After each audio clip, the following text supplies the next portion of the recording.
नमस्कार, आप देख रहे हैं न्यूज 18 का डिजिटल प्लेटफॉर्म और मैं हूं आपके साथ सृष्टि शेखर। सूर्य ग्रहण को ज्योतिष शास्त्र और सनातन धर्म में एक महत्वपूर्ण खगोलीय घटना माना जाता है और धार्मिक मान्यताओं के अनुसार ग्रहण के दौरान कुछ विशेष नियमों का पालन किया जाता है। लेकिन क्या आप जानते हैं कि ग्रहण समाप्त होने के बाद भी कुछ काम करना शुभ माना जाता है। मान्यता है कि इन कामों से घर की शुद्धता बनी रहती है और जो नेगेटिव एनर्जी होती है, नकारात्मकता होती है, उसका प्रभाव कम होता है। तो आखिर सूर्य ग्रहण समाप्त होने के बाद कौन से ऐसे 4 काम करना बेहद जरूरी है, आइए इसे आसान भाषा में एक एक करके समझते हैं। सबसे पहला, ग्रहण समाप्त होने के बाद सबसे पहले स्नान करें यानी नहाएं। धार्मिक मान्यताओं के अनुसार सूर्य ग्रहण समाप्त होने के बाद सबसे पहले स्नान करना चाहिए। माना जाता है कि ग्रहण के दौरान वातावरण में नकारात्मक ऊर्जा का प्रभाव बढ़ जाता है और इसलिए ग्रहण समाप्त होने के बाद स्नान करके खुद को शुद्ध करने की परंपरा बताई गई है। और स्नान करने के बाद आप रोज़मर्रा के काम शुरू कर सकते हैं और उसकी सलाह दी जाती है। अगर संभव हो तो स्नान के बाद साफ और स्वच्छ कपड़े ही पहने। इसके बाद भगवान का ध्यान और पूजा पाठ किया जा सकता है।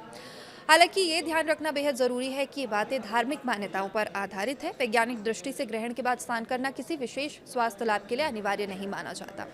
दूसरा, गर्भवती महिलाओं का विशेष ध्यान ग्रहण के दौरान रखना होता है। धार्मिक परंपराओं में ग्रहण के समय गर्भवती महिलाओं के लिए कई तरह की सावधानियां बताई जाती है। ग्रहण समाप्त होने के बाद स्नान करने की मान्यता भी विशेष रूप से बताई जाती है और इसके अलावा ग्रहण समाप्त होते ही बहुत अधिक थकाने वाला या भारी शारीरिक काम करने से बचना बेहतर माना जाता है।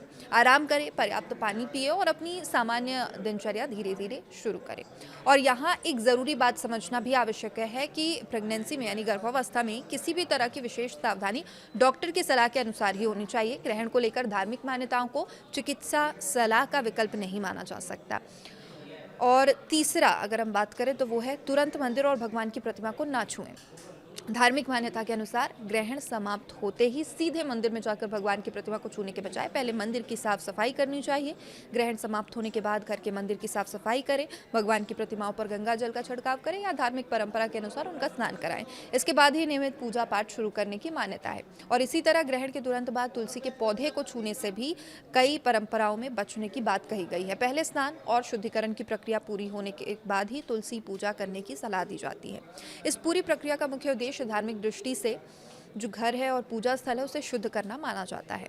इसके अलावा ग्रहण के दौरान रखा हुआ भोजन सोच समझकर इस्तेमाल करें, इसकी सलाह दी जाती है। ग्रहण से पहले भोजन में तुलसी के पत्ते या कुशा रखने की परंपरा भी कई हिंदू परिवारों में देखने को मिलती है। धार्मिक मान्यता के अनुसार इसके भोजन को ग्रहण के प्रभाव से बचाने की मान्यता है।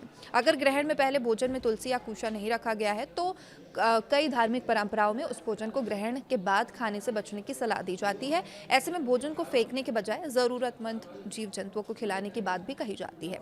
हालांकि भोजन को लेकर एक महत्वपूर्ण बात समझना जरूरी है। वैज्ञानिक रूप से सूर्य ग्रहण के कारण भोजन अपने आप जहरीला या अशुद्ध नहीं हो जाता।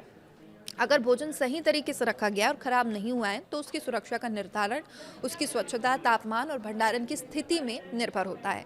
भारत में इस बार सूर्य ग्रहण का असर दिखाई नहीं देगा, लेकिन सूर्य ग्रहण के समय की अगर बात करें तो 12 अगस्त 2026 की रात लगभग 9:04 पर सूर्य ग्रहण शुरू हुआ और 13 अगस्त की सुबह लगभग 4:25 तक इसका समापन हो गया। ग्रहण का जो चरम समय रात करीब 11:17 बताया गया था, लेकिन सबसे महत्वपूर्ण बात कि ये सूर्य ग्रहण भारत में दिखाई नहीं दिया, इसलिए भारत में इस ग्रहण के संबंधित सूतक काल मान्य नहीं माना गया।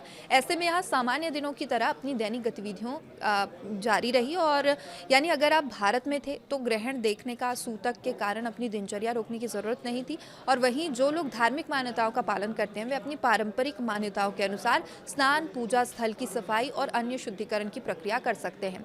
तो कुल मिलाकर सूर्य ग्रहण या चंद्र ग्रहण के बाद स्नान करना, पूजा स्थल की सफाई करना, धार्मिक परंपराओं के अनुसार गंगा जल का छिड़काव करना और भोजन को लेकर सावधानी बरतना जो है वो धार्मिक रूप से प्रमुख मान्यताएं होती है। ध्यान रखें कि यह नियम मुख्य रूप से धार्मिक और ज्योतिषीय मान्यताओं पर आधारित है। स्वास्थ्य से जुड़ी किसी भी स्थिति में वैज्ञानिक जानकारी और विशेषज्ञ की सलाह को प्राथमिकता देना सबसे ज्यादा जरूरी होता है।